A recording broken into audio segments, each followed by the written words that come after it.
Hey, good afternoon, everybody. You made it. It is Friday. Woohoo! Or woo, I guess would be more appropriate. Good to be here. This is Just Parlays with Chris King. I'm along for the ride. I'm your host, Scott Steehn, lead handicapper at winnersandwhiners.com. Sorry about being a couple 3 minutes late. Anytime we're late, it's usually because we're like either talking about the past or listening to music. So apologies to everybody. We will do better in the future. Listen to your own music, and that way you won't feel like you were left out. That's right. Right. Just put some tunes on. Song of the day today was Roll the Bones by Rush. That was requested. It's all Request Friday here on Just Parlays, and that was Chris's request. Usually it's Scott's choice, where I torture him and Rachel, often with the same music. So it's good to be here. Chris, how'd your day go yesterday, buddy? It was up and down. I mean, we were disappointed with the way San Diego played. Like you and I were talking about last night. It looked like Musgrove hit a wall in the sixth. Yep. Couldn't. And, Rachel brought up the COVID thing on the show, and then you talked about it last night.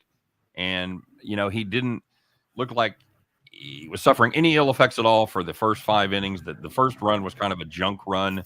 I don't know if they call it a pass ball or a wild pitch. It was a ball that got away from the catcher about 5 feet, and he was able to get the second. And then a little oppo single to bring him in. And then the wheels fell off, Chris, as he went out for the sixth, trying to get his 13th quality start in 13 tries. And that did not happen. He remained stuck on 12 as he gave up, a couple of home runs? And he gave up 5 runs in the 6th inning. So everything he gave up basically was loud. In that inning. Because he was throwing garbage. And they had just been pounding the ball into the ground for the first 5 innings. At one point there, they put up the graphic in the 5th inning that he had 1 strikeout, 19 ground balls, and 14 ground balls, whatever it was, and two balls in the air. So that changed dramatically. Of course, we're talking about Joe Musgrove. And the Padres killed me, killed you, killed a lot of people in my comment section, had that as well. It was a very popular pick, very public pick. And Chris, unfortunately, you know what happens sometimes when you get on that public side and they fucking burn you. And that's what happened. But I mean, like I said, Musgrove was throwing junk. I mean, I don't know if you looked at the pitch location in the 6th. Everything was elevated. A lot of stuff was catching the heart of the plate. He was throwing 81, 83. And those pitches were just getting hammered. That's just crazy because he was snapping those sliders off. He was throwing that sinker. Everything was working. He was painting the corners. Everything was down. It would start at the knees and drop. Doobie, down. And then he got, like you said, he got everything up. And he's a guy, because we've talked about this before, according to most major league pitchers, the 3 most important things in order: location, movement, velocity. And he was all about the first 2. He's never been a velo guy. He's going to top out 93, 94 on his fastball, but he's got a good array of off-speed pitches that he can snap off at the knees. And like you said, left everything up. If he leaves stuff up, if he leaves stuff waist high, he's going to get absolutely pounded. No question about it. Yeah, the one Real Muto crushed was 83 middle away, belt high. I mean, you're not going to get away with that. No, you are not. He slaughtered it. Yeah, and make no mistake, Phillies, they're not a shit team. They were 500 on the road. They've got some power. They are not the Royals, or they are not, the Cubs the way they're playing right now. So James Lill is in the house. Got the is that a what's the Among Us? Is that the game, Chris? Do you play Among Us? I have not. I think it looks like one of the Among Us. It looks like the Among Us logo. Anyway, so it's good to be here. It's a fresh day. We're going to crank them out. And now that we've got a few people, like as we say, huddled around the campfire, we'd appreciate if you guys take a minute, smash that like button, crank that thumb. Let's our bosses know that you're digging what we're doing. And you know what? I'm not going to lie. Lets us know as well. We got egos like everybody else. There's the one guy happy about the goddamn San Diego game. It's Rye Cape, Philly's own Rye Cape. He's a real Philly Feel free guy. to throw stuff at him during the NASCAR show at 4:00.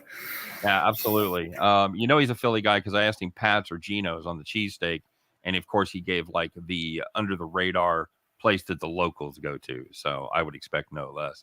S'mores in Studio B. Yep.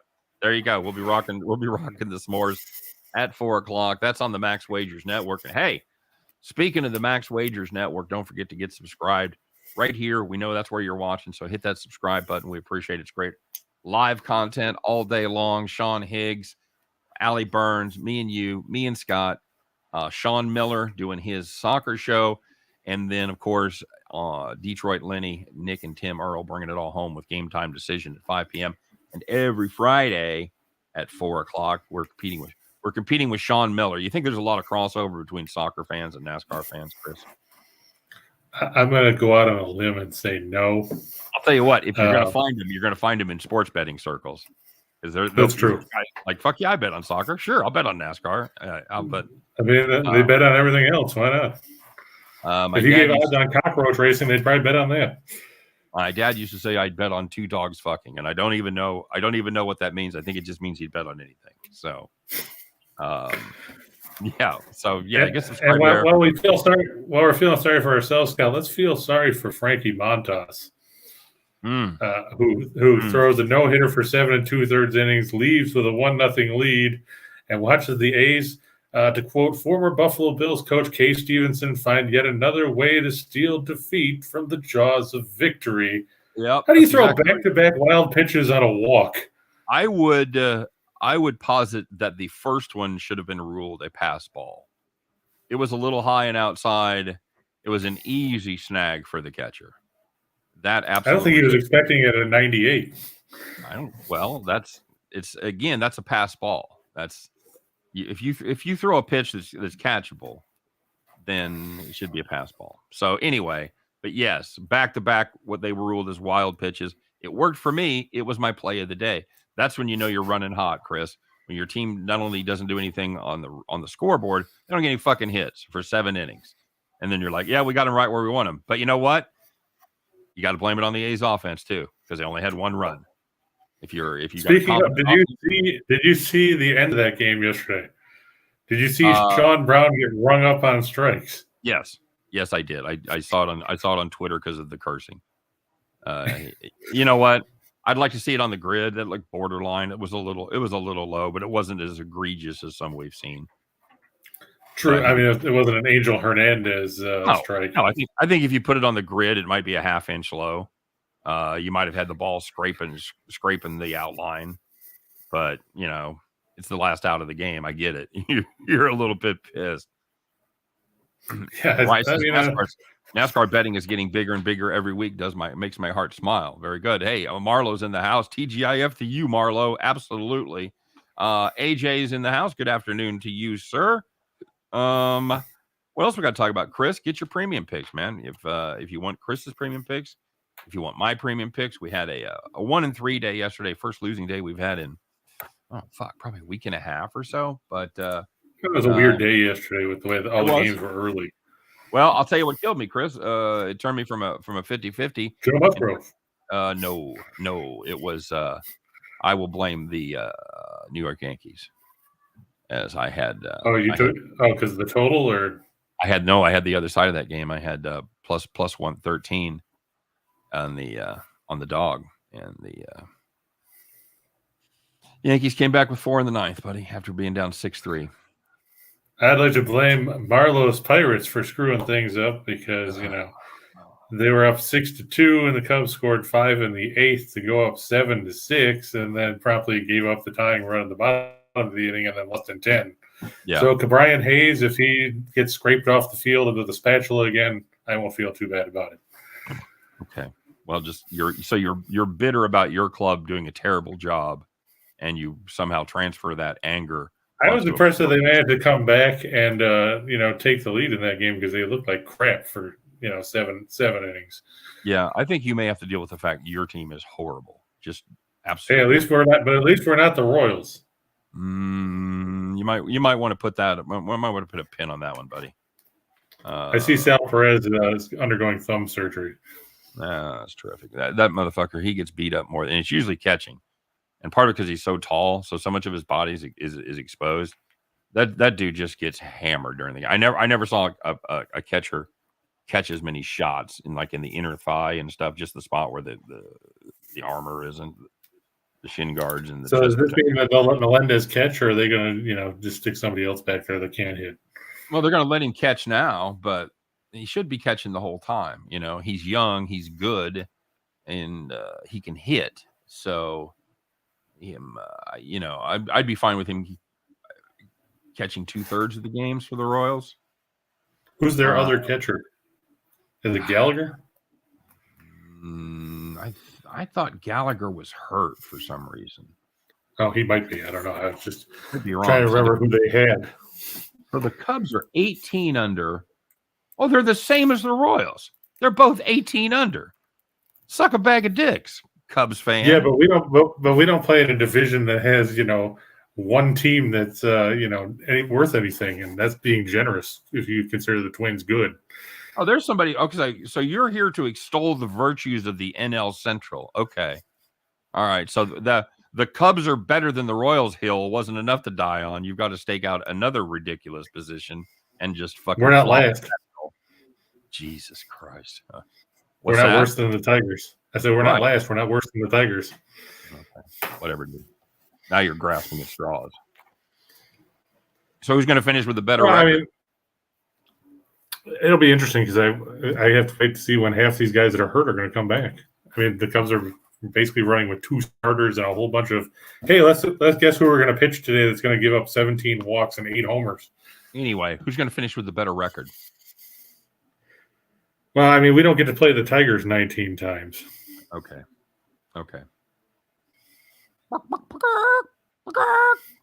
Just saying. This coming from the guy who won't even pick his own team. The hell does that mean? I'm here to make money, buddy. I don't give a shit. Yeah, and whenever you don't pick them, they win. Well, that's pretty true. I wear my Royals victory. I wear my Royals victory hat when they win now. My Bronco Devil Royals hat. I haven't seen you wear it yet. It's on my daily videos. I can't wear it doing these because I got headphones. I got cans on. If I do, I end up looking like you, and I don't want that. No, I don't. I get it. You don't want to mess up the toupee. I get it. I don't even know exactly. I think I'm going to get it. I told you I'm going to get a crew cut here pretty quick. I'm trying to figure out how you do that. I'm like, you have them behind you? Is that how you do it? No. Straight on top. Huh? Yeah. Yep. Anyway. All right. So people think we're fighting. No, we're not fighting. That's what a terrible thing to fight about. Whose terrible team is worse? Jesus. I'd rather bum fight, says Marlo. Yes, that's exactly right. That's exactly what the Royals versus the Cubs are. We play the Cubs this year. Do we play the Central? I don't think we do. We always play the Cardinals. That's our rivalry game. Yeah, right. Because we always play the White Sox, which I couldn't care less about. I'm not sure if they play. No, because the Cubs have already played the Yankees and the Orioles. Okay. So there you go.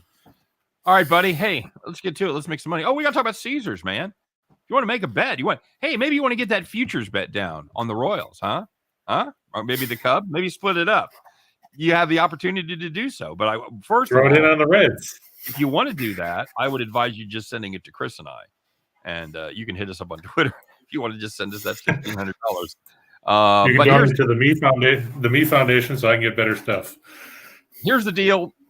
It's $1,500 first bet with Caesars mobile sports app. It's a great deal. If you haven't done it yet, get your first bet guaranteed up to $1,500. And what that means is simply if you lose, Caesars makes it up in the term of a bet in the way of a bet credit. Good for $1,500. So no harm, no foul. That's the way it works. Of course, you have to be 21 to play. It has to be in the state where Caesars is. Have to use the code VideoWinners15, VideoWinners15. Just simply put that code in when you hit the link. Where am I going to find the links, you might ask? That's a great question. We provided the links for every state in today's show description. So click on the one that suits your state, and then you can use that VideoWinners15 code. And if you don't find the state nearest to you, if you don't find your state in there, I have some very bad news. You live in a terrible place, like I do, like Chris does. North Carolina, they pass sports betting with no college. Is that what? Oh, you're in South Carolina, right? Oh yeah, they're about 45 minutes to the border. Yeah, guys like Colorado. I think Colorado tonight. I think it's either 2 or 3 goal winner to close them out. I know we're going to talk about that later. You want to just wait, or you want to give in? I think Colorado's going to win. I mean, okay, they're healthier now. They got Kadri back. Tampa Bay is a bit deflated after the controversial goal. Did they have 5 guys on the ice? Did they have 6? 6 man. Did they have 42 guys on the ice? Does it matter? But, and plus, Tampa Bay's injury report is just getting longer as the series goes on, and you have to wonder, what do they have left after that? At this point, having to go back to Denver, where they looked horrible the last time they were there. Losing by the narrow margin of 7-0. Right. Okay. James says exactly my favorite team is the team that wins. 100%. 100%. I'll even fade the Chiefs. I will fade the Chiefs, and usually don't do well. So, did you fade them in the Super Bowl a couple of years ago? No, I did not. I backed them in both Super Bowls. So that's the way that works. So you just said you'll fade the Chiefs, but you didn't fade them in either Super Bowl. So how do we have any evidence that you faded them? Well, I think that's a silly question because I do a weekly NFL show where I give out my picks. So it's pretty easy to find that evidence, Chris. Am I going to go search for it to prove I'm right? I am not. So there you go. So you have no evidence. Brody says, not me, man. That's blasphemy, betting against your own team. I know there's guys that feel that way. I know there's guys that just avoid their betting on their own team one way or the other because they don't want to. They're already personally involved. I get it, Brody. I guarantee you probably half or more of the people feel the same way. But ain't nobody from the Royals stopping by to see how I'm doing. So I don't. I've never had a problem. I won't say that. It's only been since I've been doing this for a living have I been able to bet against my own teams. But you usually take. The nice thing is you if you take the underdog with the Chiefs, you're usually getting some points, so you can come out and get a happy middle if you play it right. If you're getting 6 points, Chiefs win by 3, everybody goes home happy. Kevin says Colorado -1.5. I don't want to give away too much of the show.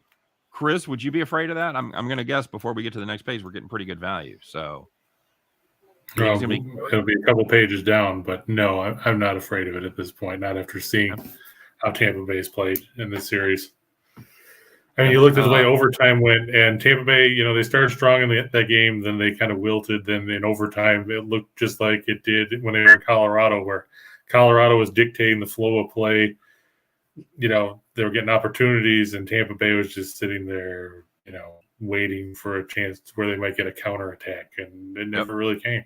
Never really came. Rice says he's ready for the gentleman's sweep. That's a 4-1, by the way. And he's got his Avs ticket at +400. He must have got that early.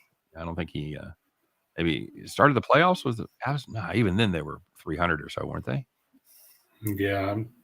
I mean, maybe when they were laying out odds for how the series was going to pan out. Yeah. It could have been that way somewhere. Yeah, that's what I'm thinking. That's good. Because I know Tampa to win at 6 was 275 or something like that. Yeah, that's what Reichel had. I think he's in trouble. I gotta be honest with you. I don't think that's going to cash. That's good math. AJ says if your team loses, you win money. Yes, it's a win-win. It's a happy compromise. The Chiefs lose, they played a shitty game, but at least I made money. That's AJ's. You're exactly right, and I definitely have looked at it that way in the past. So, Chris, I think we've talked about everything we can talk about, right? We've plugged everything there is to plug. We've plugged you. We've plugged me. We've plugged the channels. We've plugged Caesars. Only thing is now we need to plug up the holes in our bankroll. So let's get to it, buddy. What do you think? All right. How about we start on the diamond and we're going to go. Abs and 5 was the bet. Oh, excellent. Excellent. So he took Abs and 5 at +400. There you go. I thought he had. Yeah, I remember when the series started, Rice said that he thought Tampa would win game 1 and then get steamrolled from there.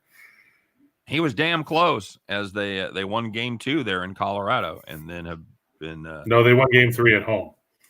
Oh, that's right. They went down 2. They were down 2-0. You're right. Sorry. Game 2 was a murder. Mm-hmm. Yep, that was the 7-zippy. You're right. Okay. Yeah, here I'm going to go with the Marlins at Lone Depot Park against the Mets. Miami's won 4 of their last 5. Look at that. They're almost at 500. His faithful sidekick Pronto. Sorry. Sure. Yes. Look, the Marlins almost a 500 team. Can you believe that? This is like, the Major League Indians. Because you don't know how half these guys are. Where's Mitchell Friedman? Yeah, they got their boy on the mound too. Yeah.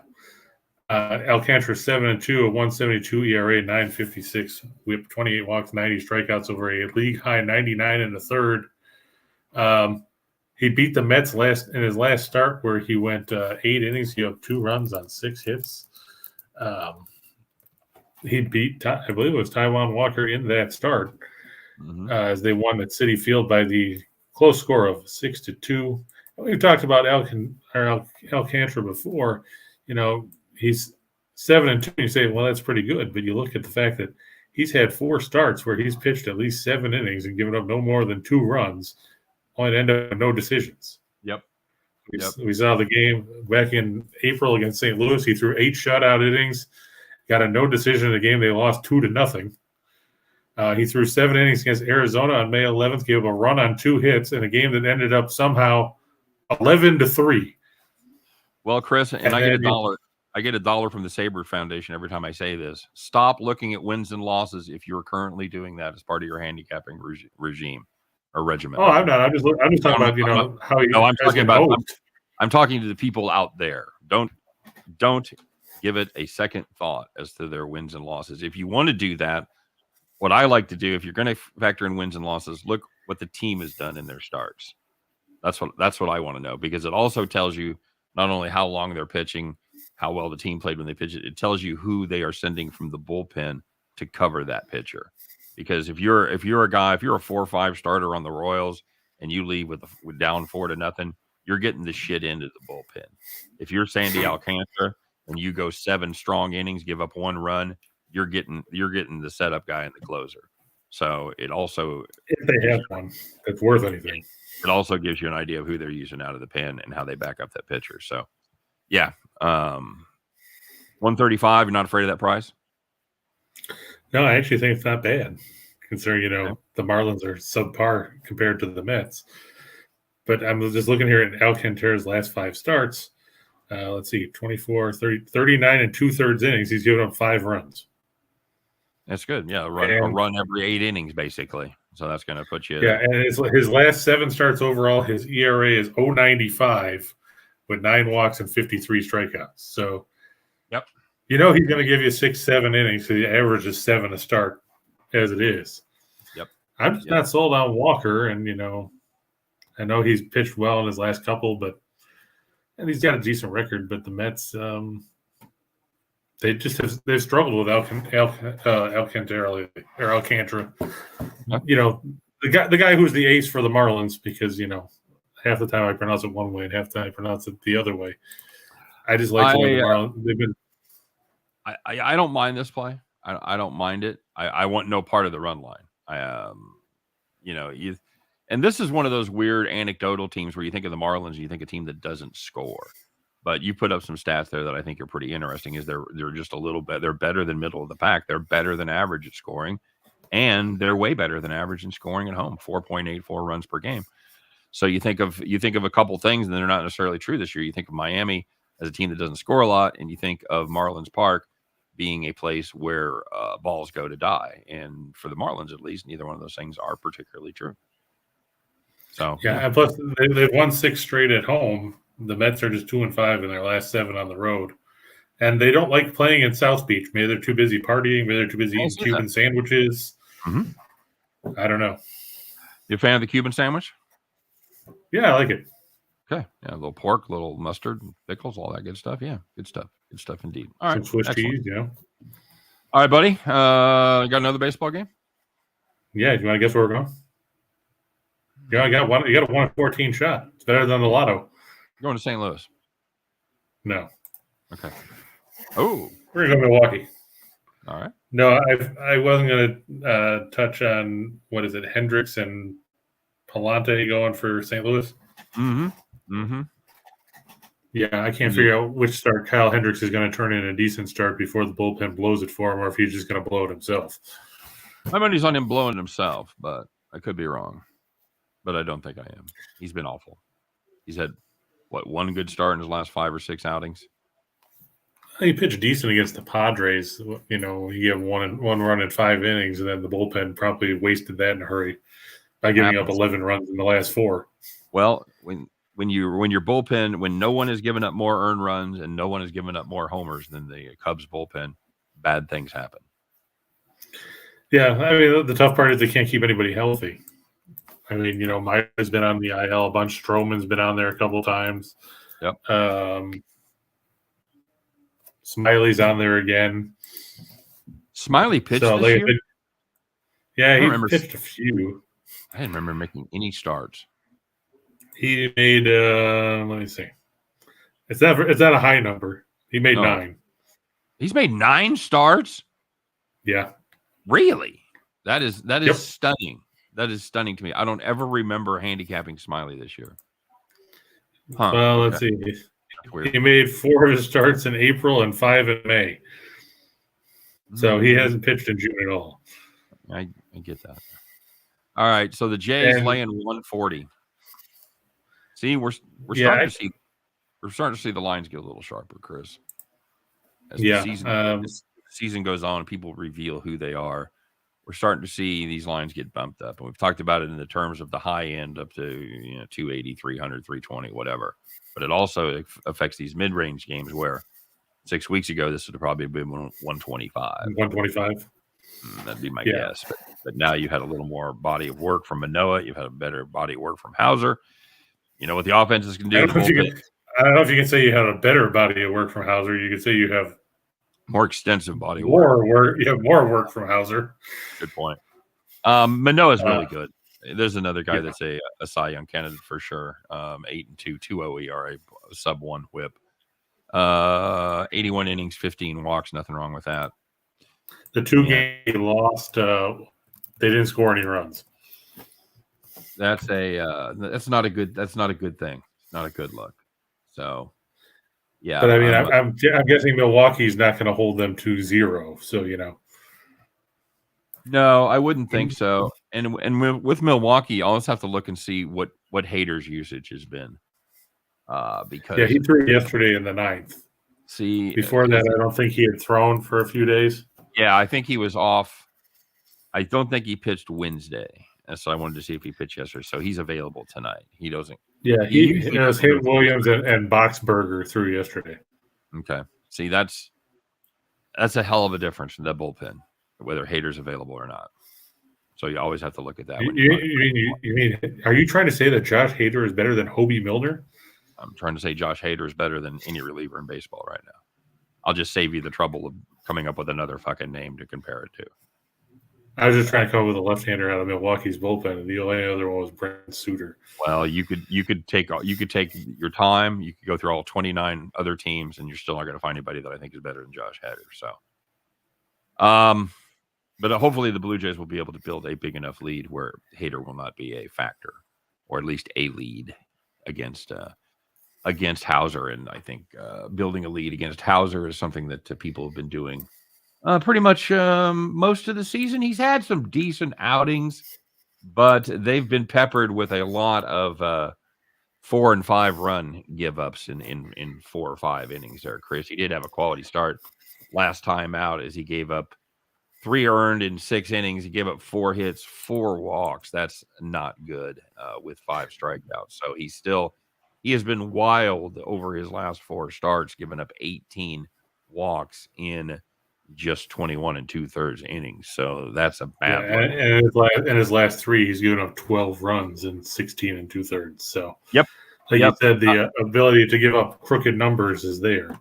Yep, absolutely true. So I'm okay with this play. Blue Jays are the visiting squad. I believe that is correct. Yes, you are correct. So I'm a little more 60 cents of value. That's about where it should be. I don't know. I'm okay with the run line here if you want to do it. Minus 140.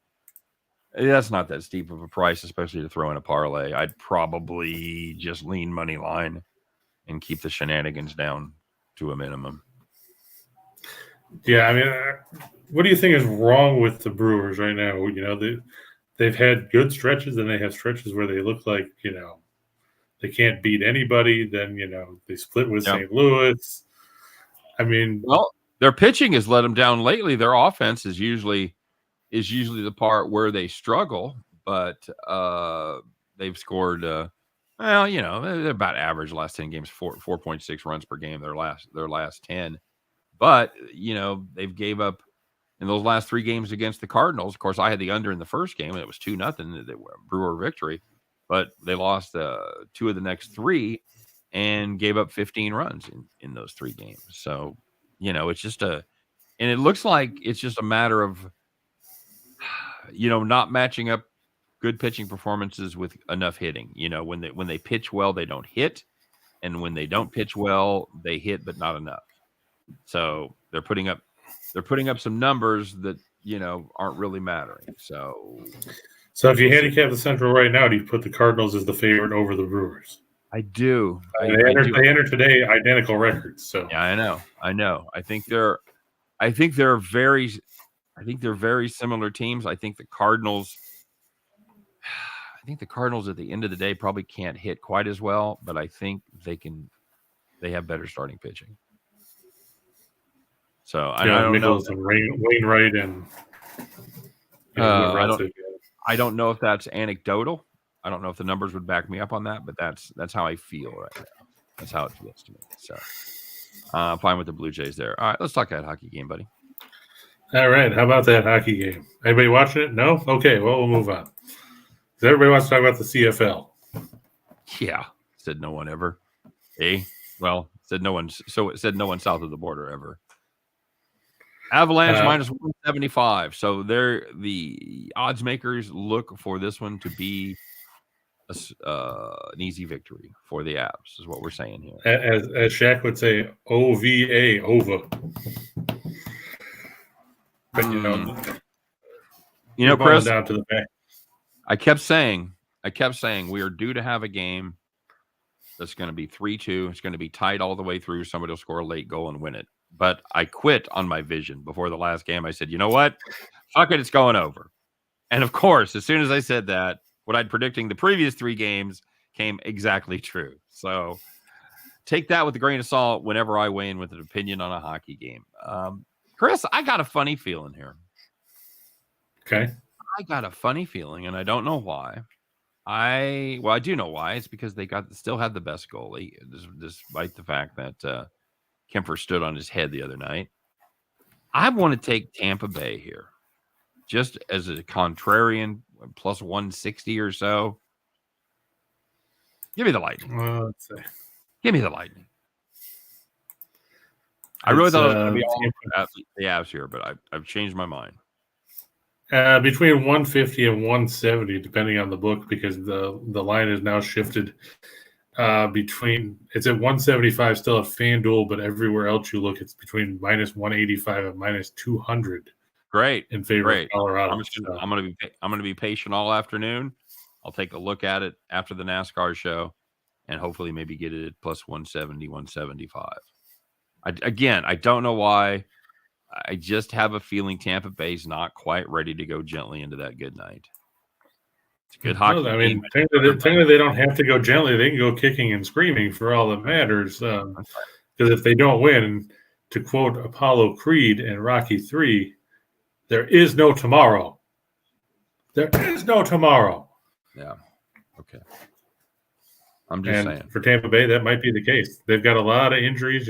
Point has been injured, hasn't done much in this series. Sorelli got hurt in Game 4. People were wondering if he was just going to drag his arm out there because, they thought maybe he broke it or something like that. He's questionable. Cernak is questionable. Kucherov is still, gimpy from that cross-check by Taves. It's going to be tough. I mean, they're going to have to get more from their big guys than what we've seen in this series so far. To quote Paul McCartney of the greatest band ever, I've got a feeling I can't hide. Oh yeah, that's what I'm saying. There you go. Scott's coming out of the blah blah blah. You can spout off all your facts and statistics. I'm playing a hunch here, buddy. Playing a hunch. Now, lay out the case why I'm wrong. Go ahead. Well, like we said, we've seen Tampa play in this building twice in this series. They've been outscored 11-3. Like you said, Kemper played well in his last game. His save percentage is still below average, but he actually had a higher goal saved than above average number than Vasilevsky in Game 4. Tampa Bay still does not score a ton of goals. They're 8th in the postseason, so they're dead in the middle of the pack. It's going to be tough to slow Colorado down. I mean, even when Tampa Bay slowed them down, Colorado still had how many shots? They ended up around 40 or so, somewhere in that neighborhood, I think. 37. Okay. I thought they had. No, Tampa Bay had 39, so it was 39-37. Yeah, but I mean, even in the game even in the game Tampa Bay won, they still gave up 39 shots. No, I knew that. Yeah, I know. And Colorado got, Tampa Bay. They're getting peppered, buddy. They are. They still have a problem on the defensive side. So, what do you think of the total? I know you like the Avs here. I bet we're gonna get to the total, aren't we? Yeah, but I mean, I'll make it easy. I think this game is going to be a cross between what we saw in games 1 and 2 and what we saw in Game 4. It's going to stay under the total, but it's going to be a multi-goal difference. All right. Boy, that's threading the needle right there. Pretty much. You're gonna call. It's going to be 3-1, 4-1, something like that. I got a feeling I can't hide. Oh no. All right. Okay. Let's make Bronco says he agrees with you on Steehn that the Beatles are the greatest band ever. Agree to disagree. I mean, there's people that are Beatles fans, and then there's people that actually know music. So, well, that's just ignorant. I mean, the Beatles changed rock and roll twice. No one else did it. End of story. End of discussion. You can have opinions about who's good, whether you like the Beatles better than another band. There's other bands I like better than the Beatles, but you just can't dispute the fact they're the greatest rock band of all time. Sorry. If you count, opinion. Okay. Well, it's an opinion shared by many people, and many of them who know a lot more about music than I do. So, who are these people? They're not on the show. I don't see them talking about the Beatles. Okay. All right. We're not going down this rabbit hole. Now, if you count longevity, the fact the Beatles were really only together like 8 years, I get it. If you want to say the Who or Zeppelin or the Stones or somebody that's been together fucking 60 years now. 800 years in the case of Keith Richards. I mean, Keith Richards is never going to die. I get that. I can understand that argument if you want to make the case for one of those long-term bands. But now, I mean, do you consider the Who being a long-term band, considering Keith Moon died in 80? Yeah. Or do you still consider Zeppelin a long-term band after Bonham died? No, I threw Zeppelin in there. No, Zeppelin didn't belong in the long-term band because they were really only relevant for about the same as the Beatles. They were like 73 to John Bonham died in 80. 80. Yeah, I was gonna say I thought it was 80. Yeah, so they had a run roughly the same length as the Beatles did. So, again, it's the who do you like better? Who would you rather listen to? That's wide open for discussion. But as far as the band that did the most, had the biggest impact on rock and roll music, that's not really even open for discussion. So sorry, buddy. Let's go on. Lose. It's my show. Yes, go on. Let's make some money. You got what? All right. I got a bad piece of news for you. Let's make some money, bud. I got to play the Rays. There's your Avs. Playing that Florida. Playing pro Florida, anti Florida, huh? Well, I mean, as much as Pittsburgh, as well as Pittsburgh played against the Cubs, Tampa Bay, I'd like to say is a little bit better. Yeah. And Pittsburgh also scuffles against left-handed pitching. They've struck out the 4th most in the league against lefties. Okay. And they only hit 224 against left-handed pitching. I mean, they made Justin Steele look good yesterday when he wasn't giving up homers. All right. They fanned 8 times against Steele yesterday. So, and I think 5, maybe 5 2/3, something like that. All right, and then you got the Avs minus 175. Very good. So that's going to be two of the strongest. That's going to be two of the biggest favorites you ever play in a parlay, and we're going to see what they pay here in a minute. So, yeah, that's basically as high as it's going to get, pretty much. I mean, because I try to stay away from the Like earlier in the week when we were talking about when Ohtani pitched against the Royals, I didn't put that one up because what was it, 250 or something like that? Yeah, when he pitched, and then we've seen like the Royals pitched well enough to win that game, but just did nothing against Ohtani and the other whoever else they sent out in the clown car late in the game. Royals hung a zippy on that. Probably Stallmont or whoever, in the case of the Royals. No, I mean the Angels. Oh, the Angels. Yeah, I forgot who they threw. Some guy that probably is back in the minors. So the other two games that we talked about was the Blue Jays and the Marlins, and laid out your case there. So if you wanted to play the first one with the minus 205, the minus 175, two extremely high favorites, you're still getting. I was impressed. It was still that much of a plus number.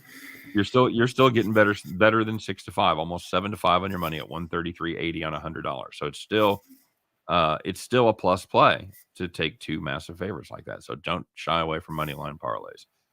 If you wanted to play the run line, that bumps that profit margin up substantially to 425 on $100. And you want to play the little more reasonable price game, minus 140, minus 135, you will be rewarded handsomely at almost 2-1 on your two-teamer at 198 and 483 on $100. Not a bad payday there at all. So, very good, sir. You got a four-teamer we might be interested in? Sure. Well, where'd it go? There it goes. This one burned me yesterday because Johnny Cueto, he didn't pitch badly, but the White Sox didn't score any runs. How do you not score any runs against the Orioles? Nothing. Kramer, shut him down. Yeah, and Adley Rutschman, everybody's been talking about him for 2-3 years now as being the top prospect in the majors.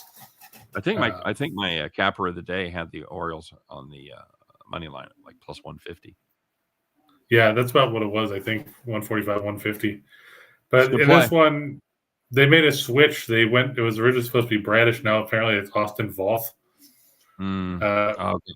That's a damn shame. I love to fade Bradish. Jesus Christ, what a money maker! Yeah, he's the American League's answer to Joan Adon. Yeah, he won a few more than Adon, but yeah, he was just absolute trash. After I think the league got a little book on him and have just been pummeling him. So did he go down? Is he hurt? What's up? I don't know. I think they just shuffled him out. I'm going to take a look and see if they pushed him back a day or something. Is Voth coming off an injury? Or Vote? Is it Vote? No, he's just Bradish is out with shoulder inflammation. Ah, damn it. Stupid Bradish. That was put up about 45 minutes ago. Yeah, so he's on the IL now. All right. So it is Austin Voth, by the way, according to baseball. Oh, is it Voth? Okay. I wasn't sure because, but on the plus side, he's another guy that pitched for the Nationals, so he sucks. Yeah, comes in no record in 8.39 ERA, a 2.027 WHIP in 24 2/3 innings this season. Yeah, he's spent most of the season, like you said, with the Nationals, and they, I believe, DFA'd him, right? I believe you are correct. Surely you're not getting much for a guy with a 10.6 ERA or a 10.3 or 10.1 ERA. Yeah, selected off waivers by the Orioles on June 7th. Yeah, there you go. So when the Nationals say, you know what, you are not good enough to pitch for us, that's a red flag right there, guys. But he was good. He's made one start, 4 appearances with Baltimore, 3.0 ERA. Maybe have they unlocked the secret to Austin Voth, Chris? I'm going to say no. Okay. I'm going to say it's just, the fact that he got lucky. I mean, he hasn't thrown a whole lot. You look at his outings. He threw an inning and a third against the Royals. Gave up a run. Threw an inning and a third against Toronto. Gave up a run. They threw 2/3 of an inning against the Blue Jays 3 days later. And then his last outing. So this is going to be a bullpen now, buddy. Yeah, I don't see Voth going more than 3. No, he hasn't been stretched at all. He's gonna have he hasn't 41 was how many he threw in his start, and that's been his high. Yeah, he went 2 2/3. I would say he's got a 3-inning, 60-pitch ceiling. That's and it. On the plus side, he's going against Kopech. You like that? And we know Kopech pitches pretty well. He struggled in his last start against the Astros. 4 runs on 7 hits in 4 innings. Got victimized by the long ball. Gave up 2 of those. Oh, it was 5 innings. My mistake. But we've seen Kopech throw some pretty quality outings. Have 7 innings of 1 hit ball against the Yankees back on May 22nd. Shut down the Dodgers, 6 innings, 1 hit, no runs on June 7th. I think I have to lean towards a guy who, can actually get guys out with some sort of consistency over a guy that, like you said, got DFA'd by the team with the worst ERA in baseball. 7. So that's really interesting. He's given up 0 earned in 7 of his 12 starts. But he when he gives up runs, he usually doesn't fuck around. He gave up 4 and 5 innings, like I said last time out. He gave up 5 and 3 innings at the time the bad start before that. So, but he's been damn good, Chris. This is another one of these guys that they've kind of been waiting on forever to assume his rightful spot at the top of this White Sox rotation. And it looks like they finally their patience might be paying off here. And sometimes it takes that long. Guys can come up and hit right away. You rarely see guys come up and just dominate from the mound from Jump Street. You'll see them have a couple pretty good starts. Then the league gets a book on them. And then you have to see what those next adjustments are going to be after the league kind of figures them out, what they throw in certain situations and things like that. So congratulations to Michael Kopech and all your White Sox fans. Very good. Rangers over the Nats. Why not? It's the Nats. It's Dane Dunning and Paolo Espino. Yeah. Also known as the other guy that pitched in that doubleheader last week when they called Joe Nadon back up. Yeah. Diamondbacks. Anything else we need to say about that one? Not really. It's the Nationals. Fade them until further notice. Diamondbacks over the Tigers. Chris, I'm a little worried about this price. Can you justify it for me? The Tigers don't score any runs. All right, good chat, Chris. Are they? What's the and Merrill Kelly's going for Arizona, so I think he should be able to keep them in check, especially at Chase Field. We've talked about how bad Detroit's been scoring on the road. Hasn't gotten a whole lot better. We saw that in the series with Boston when your buddy Scooball got beat up by Boston in that 6-2 game. Been trashed the last 3 outings. Just absolute trash for Scooball. And you're looking here in 5 of Kelly's last 6 starts, he's given up 3 or less. I'd be surprised if Detroit got to 3. That's not what that's not what they score on the road. They score 2.4 runs per game on the road, buddy. So this is was his Roney's. What's his name? Roney Garcia. Roney Garcia is going, and he's been right to Roney. What's a nice way to put? How do you say shitty nicely? He's been not good, pal. He is. He's been mediocre. Well, yeah, okay. I mean, he's a guy. He's never given up. He's never given up less than 2 runs in any start. He's made 5 starts this season. Was good his first time out. Gave up 2 and 4 innings, okay, but then 6 and 5, 2 and 5, 4 and 4, and 3 and 6. So that was his only quality start of the year. His last time out against Texas, but where he was just pitching because of the fact they were up by 800 runs.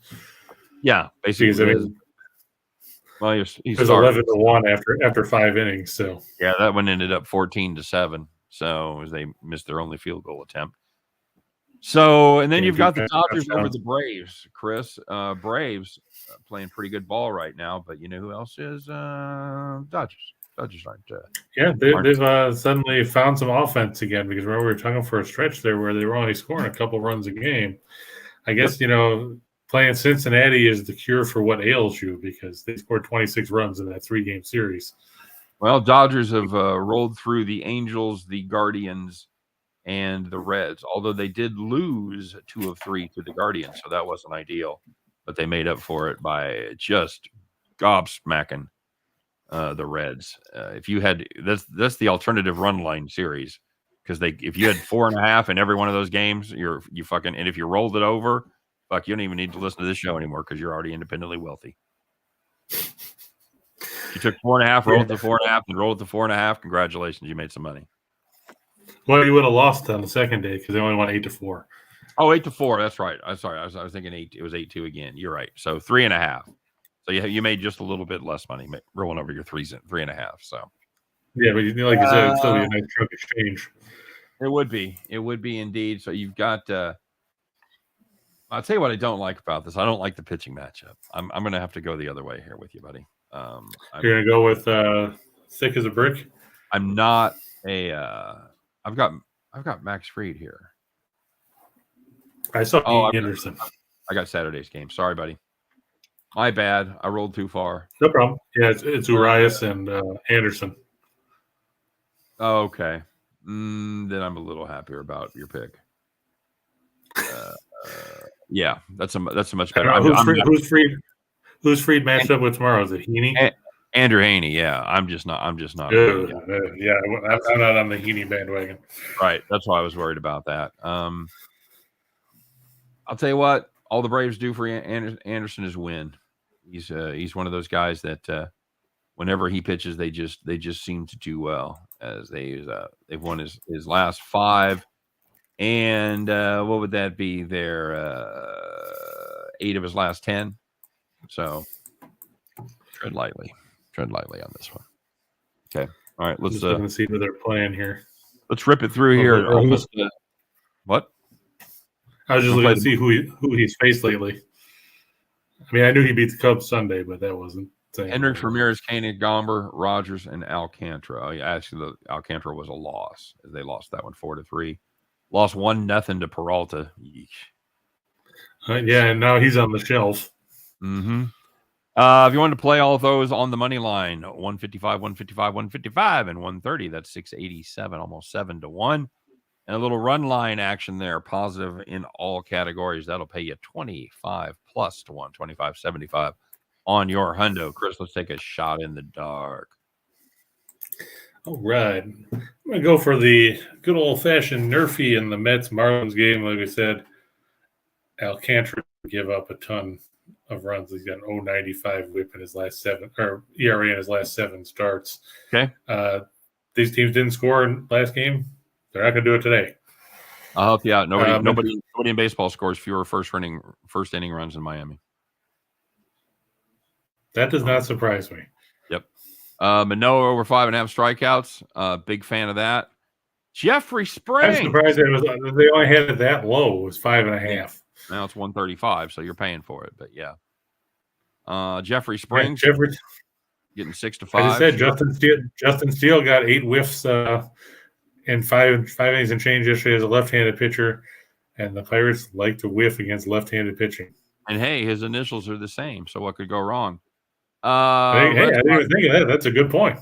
Red Sox over the Guardians. Okay. Yeah, it's Pivetta, who is 6-1 in his last 7 starts against Cal Quantrill. Yeah, I don't mind Cal Quantrill, but I think Boston's playing better ball here. Lately. I looked at in the last 20 games, Boston 16-4, Cleveland 15-5. Yeah, I know Cleveland had a nice little winning streak there, where they. Yes, that's tightened up that AL Central race, didn't it? Absolutely. Royals minus 130 over the A's. Well, fuck, if they can beat anybody, it's probably Oakland. So somebody's got to win. They just won 2 out of 3 out there. Now they come to Kansas City. What a weird setup that is.